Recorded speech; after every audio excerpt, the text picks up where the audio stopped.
here at Rincon de Luna in the southwest corner of Cordoba province in Argentina, and we're hunting giant red stags.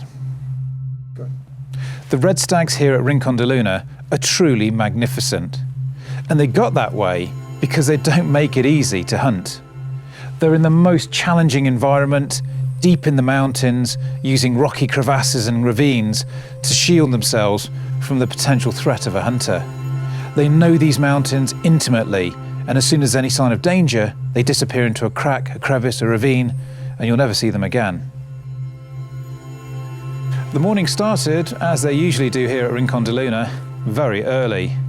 The plan was to head out on horseback, do the hard miles right up into the mountains, gain some elevation, and then use our position to scan all of the hillsides around us and find our stag. So it's a little after 10 a.m. and we've managed to make it up to pretty much the highest point in the hunting area, although there's no wind, which is a bonus. Now there's a few good vantage points up here that we're going to sit and spot for, and as you can see behind me, there's an awful lot of ground for us to cover. Whether or not there's enough cover to get in close remains to be seen. It'd be nice if they could be on one of these hillsides, because all of these rocks and these ridges give you a really good opportunity to approach, get into position and take a shot. But unfortunately, Mother Nature doesn't always play the game. So all we need to do now is go and find the herd. Come on, fella.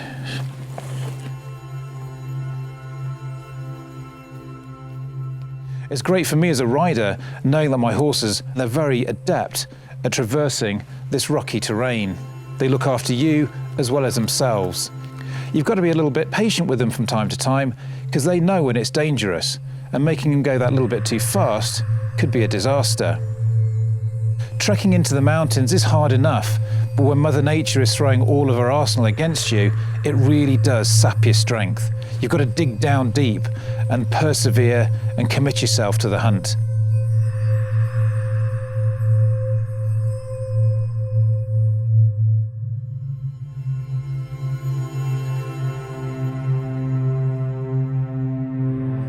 It was a tough day.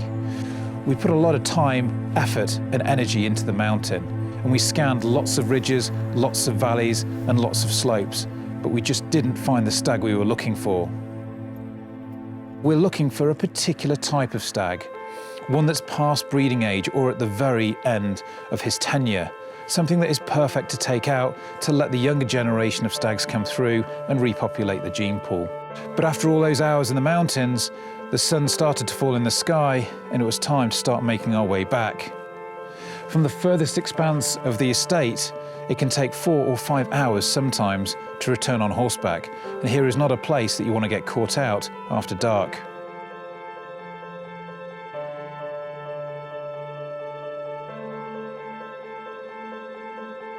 Day 2 was once again very, very cold.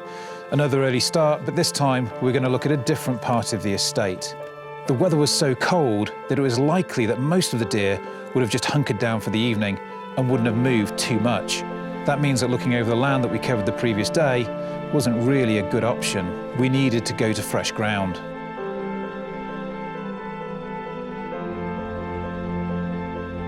The area we decided to check was more of a grassy, meadowy type area. It was sheltered from the wind and had high rocky outcroppings all the way around it. If I was a deer, that's where I would have hidden. And as usual, Santiago was absolutely right.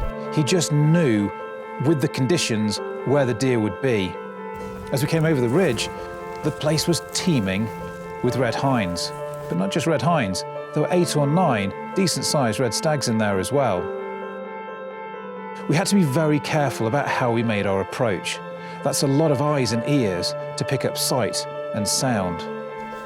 Luckily for us, there were remnants of dry stone walling which were previously used to contain the cattle here. So although from above the meadow looked flat, fortunately for us, it was pretty rolling.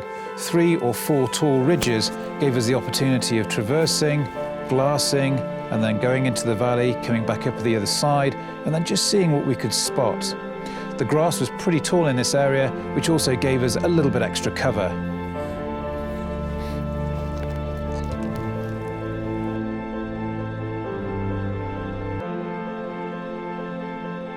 As usual, the red hinds just seemed to know that there was danger and started moving away. You could see them becoming more uncomfortable.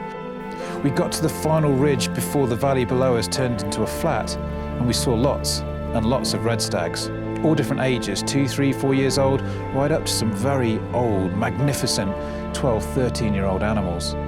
They were the ones we were looking for. But unfortunately, with all those eyes and ears, we had to be very careful about how we got into position.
My heart sank as the beast kind of rippled and then disappeared out of view.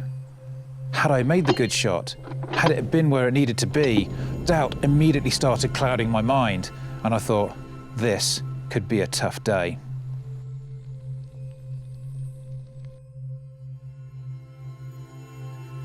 But as it happens, the shot had connected perfectly.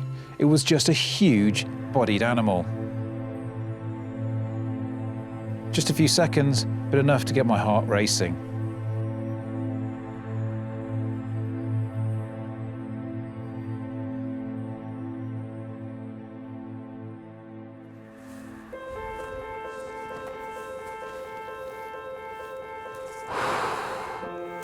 What an incredible animal, Santiago.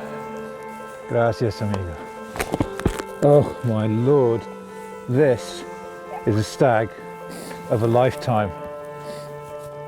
The mass, the cups, the points, breathtaking, breathtaking.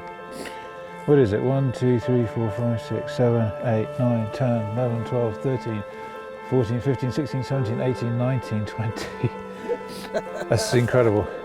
You know, when I first came to Argentina and I was told about the breathtakingly magnificent red stags, I had no idea that I would be given the opportunity to hunt one, and certainly not be this successful. This is the animal of a lifetime. The mass, the age, look at the size of its body. This animal is immense. And this has been the culmination of probably one of the most epic hunting adventures I've ever experienced. Wow.